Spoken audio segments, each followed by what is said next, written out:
all fairness, after a very long time, ngayon lang ulit ako nakapasok sa village nyo as a guest. At hindi parang terrorist.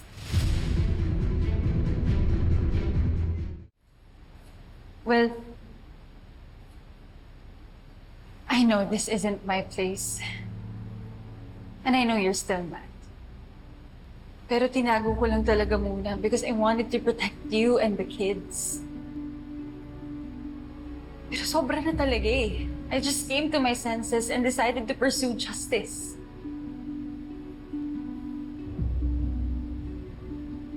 Everything I've done recently, even exposing Lorena, it wasn't about revenge.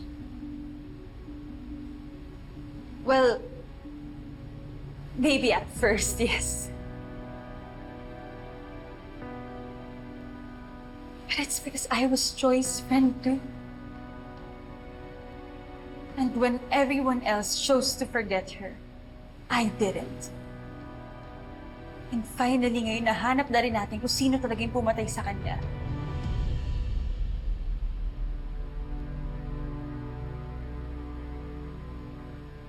Look.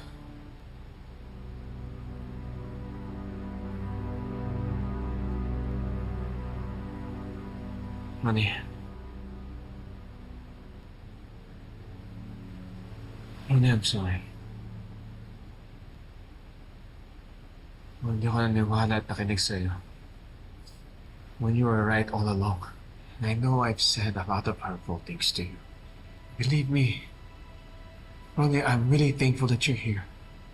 Please, just for tonight. Can you let us just be alone? I understand. But if you need someone beside you and Amber,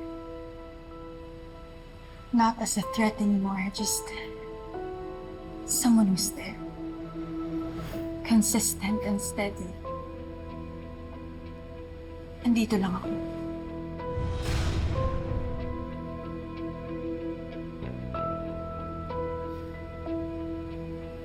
I'll go ahead.